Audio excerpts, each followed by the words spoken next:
ਗੱਲ ਸਿਆਸਤ ਦੀ ਹੋਵੇ ਜਾਂ ਲੋਕਾਂ ਦੇ ਹਿੱਤਾਂ ਦੀ, ਗੱਲ ਕਿਰਸਾਨੀ ਦੀ ਹੋਵੇ ਜਾਂ ਮੱਧ ਵਰਗ ਦੇ ਲੋਕਾਂ ਦੀ, ਹਰ ਇੱਕ ਦੀ ਆਵਾਜ਼ ਤੁਹਾਡੇ ਤੱਕ ਪਹੁੰਚਾਉਣ ਲਈ ਆ ਗਿਆ ਹੈ ਪੰਜਾਬੀ ਸਟੂਡੀਓ।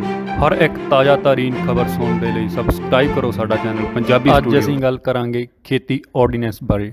ਹਾਲ ਹੀ ਵਿੱਚ ਸੈਂਟਰ ਸਰਕਾਰ ਨੇ 3 ਬਿੱਲ ਪਾਸ ਕੀਤੇ ਨੇ ਜੋ ਕਿ ਤਿੰਨੋਂ ਹੀ ਕਿਸਾਨ ਵਿਰੋਧੀ ਬਿੱਲ ਨੇ। ਆਓ ਉਹਨਾਂ ਬਾਰੇ ਵਿਸਥਾਰਪੂਰਵਕ ਗੱਲ ਕਰਦੇ ਹਾਂ। ਵੱਧਦੇ ਹਾਂ ਪਹਿਲੇ ਬਿੱਲ ਦੇ ਵੱਲ। ਪਹਿਲਾ ਬਿੱਲ ਜੋ ਸੈਂਟਰ ਸਰਕਾਰ ਨੇ ਪਾਸ ਕੀਤਾ ਹੈ ਉਹ ਹੈ ਜ਼ਰੂਰੀ ਵਸਤਾਂ ਦਾ, ਜਿਸ ਦੇ ਵਿੱਚ ਕੀ ਹੈ ਕਿ ਜਿੰਨੀਆਂ ਵੀ ਜ਼ਰੂਰੀ ਵਸਤਾਂ ਹਨ ਉਹਨਾਂ ਨੂੰ ਕੋਈ ਵੀ ਇਨਸਾਨ ਕਿੰਨੀ ਵੀ ਮਾਤਰਾ ਦੇ ਵਿੱਚ ਸਟੋਰ ਕਰਕੇ ਰੱਖ ਸਕਦਾ ਹੈ, ਚਾਹੇ ਉਹ ਕਿਸਾਨ ਹੋਵੇ ਜਾਂ ਵਪਾਰੀ। ਸਰਕਾਰ ਇਸ ਤੋਂ ਚੰਗੀ ਤਰ੍ਹਾਂ ਜਾਣੂ ਹੈ ਕਿ ਕੋਈ ਵੀ ਕਿਸਾਨ ਆਪਣੀ ਫਸਲ ਨੂੰ ਸਟੋਰ ਕਰਕੇ ਨਹੀਂ ਰੱਖ ਸਕਦਾ, ਕਿਉਂਕਿ ਨਾ ਤਾਂ ਕਿਸਾਨ ਕੋਲ ਫਸਲ ਸਟੋਰ ਕਰਨ ਲਈ ਕੋਈ ਗੋਦਾਮ ਹੈ ਅਤੇ ਨਾ ਹੀ ਕਿਸਾਨ ਕੋਲ ਇੰਨਾ ਪੈਸਾ ਹੁੰਦਾ ਹੈ ਕਿ ਉਹ ਫਸਲ ਨੂੰ ਸਟੋਰ ਕਰਕੇ ਰੱਖ ਲਵੇ। ਕਿਸਾਨ ਤਾਂ ਇਹ ਸੋਚਦਾ ਹੁੰਦਾ ਹੈ ਕਿ ਕਦ ਮੇਰੀ ਫਸਲ ਪੱਕ ਜਾਵੇ ਅਤੇ ਮੈਂ ਉਸ ਨੂੰ ਵੱਢ ਕੇ ਮੰਡੀ ਦੇ ਵਿੱਚ ਵੇਚਾਂ ਤਾਂ ਕਿ ਮੈਂ ਆਪਣੇ ਜਿਹੜੇ ਘਰ ਦੇ ਖਰਚੇ ਨੇ ਉਹਨਾਂ ਨੂੰ ਚਲਾ ਸਕਾਂ। ਇੱਕ ਕਿਸਾਨ ਦਾ ਪੂਰਾ ਪਰਿਵਾਰ ਇਸ ਖੇਤੀ 'ਤੇ ਨਿਰਭਰ ਹੁੰਦਾ ਹੈ ਅਤੇ ਉਹ ਇਸ ਖੇਤੀ ਦੀ ਆਮਦਨ ਤੋਂ ਹੀ ਆਪਣੇ ਪਰਿਵਾਰ ਦਾ ਗੁਜ਼ਾਰਾ ਕਰਦਾ ਹੈ। ਇਹ ਸਿੱਧੇ ਤੌਰ 'ਤੇ ਬਿੱਲ ਜੋ ਹੈ ਵਪਾਰੀਆਂ ਦੇ ਹੱਕ ਵਿੱਚ ਉਤਰਦਾ ਹੈ ਕਿ ਵਪਾਰੀ ਸਸਤੀ ਫਸਲ ਖਰੀਦ ਕੇ ਕਿਸਾਨ ਤੋਂ ਉਸ ਨੂੰ ਸਟੋਰ ਕਰ ਲੈਣ ਅਤੇ ਜਦ ਉਸ ਦੀ ਡਿਮਾਂਡ ਵੱਧ ਜਾਵੇ ਤਾਂ ਉਸ ਨੂੰ ਕਾਫੀ ਜ਼ਿਆਦਾ ਰੇਟ ਵਧਾ ਕੇ ਵੇਚ ਸਕਣ। ਇਹ ਸਿੱਧੀ ਅਨਾਜ ਦੀ ਕਾਲਾ ਬਾਜ਼ਾਰੀ ਦੇ ਲਈ ਵਪਾਰੀਆਂ ਦੇ ਹੱਕ ਵਿੱਚ ਬਿੱਲ ਉਤਰਦਾ ਹੈ, ਨਾ ਕਿ ਕਿਸਾਨਾਂ ਦੇ ਹੱਕ ਵਿੱਚ। ਇਹ ਪੂਰੀ ਤਰ੍ਹਾਂ ਕਿਸਾਨ ਵਿਰੋਧੀ ਬਿੱਲ ਹੈ। ਹੁਣ ਵੱਧਦੇ ਹਾਂ ਦੂਸਰੇ ਬਿੱਲ ਦੇ ਵੱਲ, ਜਿਸ ਦੇ ਵਿੱਚ ਕੇਂਦਰ ਸਰਕਾਰ ਨੇ ਇਹ ਪਾਸ ਕੀਤਾ ਹੈ ਕਿ ਕਿਸਾਨ ਆਪਣੀ ਫਸਲ ਨੂੰ ਕਿਸੇ ਵੀ ਮੰਡੀ 'ਚ ਲਿਜਾ ਕੇ ਵੇਚ ਸਕਦਾ ਹੈ। ਉਹਨਾਂ ਨੇ ਸਰਕਾਰੀ ਖਰੀਦ ਤੋੜ ਕੇ ਖੁੱਲ੍ਹਾ ਮੰਡੀਕਰਨ ਕਰਨ ਦਿੱਤਾ ਹੈ।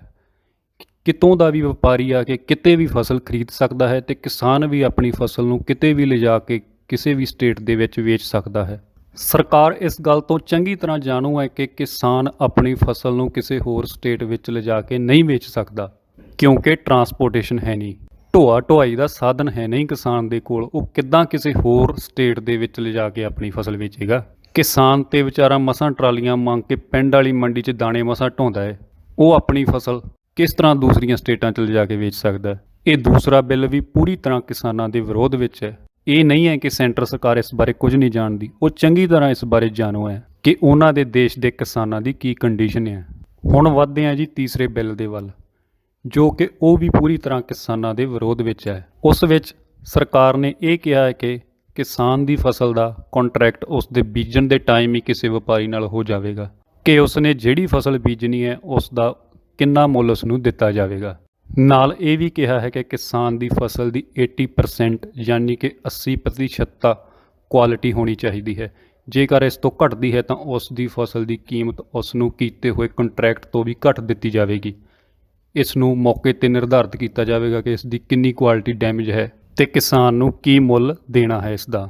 ਇੱਥੇ ਹੀ ਬਸ ਨਹੀਂ, ਜੋ ਵਪਾਰੀ ਕਿਸਾਨ ਨਾਲ ਕੰਟਰੈਕਟ ਕਰੇਗਾ ਉਹੀ ਨਿਰਧਾਰਿਤ ਕਰੇਗਾ ਕਿ ਇਸ ਫਸਲ ਦੇ ਵਿੱਚ ਕਿੰਨੀ ਰੇਹ ਜਾਂ ਸਪਰੇਅ ਦੀ ਮਾਤਰਾ ਪਾਉਣੀ ਹੈ। ਉਸ ਵਿੱਚ ਕਿਸਾਨ ਦੀ ਕੋਈ ਮਰਜ਼ੀ ਨਹੀਂ ਚੱਲੇਗੀ ਕਿ ਮੈਂ ਫਸਲ ਵਿੱਚ ਇੰਨੀ ਰੇਹ ਪਾਉਣੀ ਹੈ, ਅਤੇ ਉਹ ਵਪਾਰੀ ਆਪਣੀ ਮਰਜ਼ੀ ਨਾਲ ਹੀ ਉਸ ਰੇਹ ਅਤੇ ਸਪਰੇਅ ਦੀ ਕੀਮਤ ਕਿਸਾਨ ਕੋਲੋਂ ਵਸੂਲੇਗਾ। ਇਹ ਬਿੱਲ ਵੀ ਪੂਰੀ ਤਰ੍ਹਾਂ ਕਿਸਾਨ ਮਾਰੂ ਹੈ। ਸੋ ਇਹ ਸਨ 3 ਬਿੱਲ ਜੋ ਸੈਂਟਰ ਸਰਕਾਰ ਨੇ ਹਾਲ ਹੀ ਵਿੱਚ ਪਾਸ ਕੀਤੇ ਨੇ। ਇਹ ਤਿੰਨੋਂ ਹੀ ਕਿਸਾਨ ਵਿਰੋਧੀ ਨੇ। ਇਹਨਾਂ 3 ਬਿੱਲਾਂ ਦੁਆਰਾ ਸਰਕਾਰ ਕਿਸਾਨਾਂ ਦੀ ਲੁੱਟ ਖਸੁੱਟ ਕਰਨਾ ਚਾਹੁੰਦੀ ਹੈ ਅਤੇ ਵਪਾਰੀਆਂ ਨੂੰ ਅਨਾਜ ਦੀ ਕਾਲਾ ਬਾਜ਼ਾਰੀ ਕਰਨ ਦੀ ਖੁੱਲ੍ਹ ਦੇ ਰਹੀ ਹੈ। ਧੰਨਵਾਦ। ਇੱਦਾਂ ਦੀਆਂ ਹੋਰ ਵੀ ਤਾਜ਼ਾ ਤਰੀਨ ਖਬਰਾਂ ਸੁਣਨ ਦੇ ਲਈ ਸਾਡੇ ਚੈਨਲ ਨੂੰ ਜ਼ਰੂਰ ਸਬਸਕ੍ਰਾਈਬ ਕਰ ਲਵੋ ਅਤੇ ਲਾਈਕ ਅਤੇ ਸ਼ੇਅਰ ਕਰਨਾ ਕਦੇ ਨਾ ਭੁੱਲਿਓ। ਧੰਨਵਾਦ।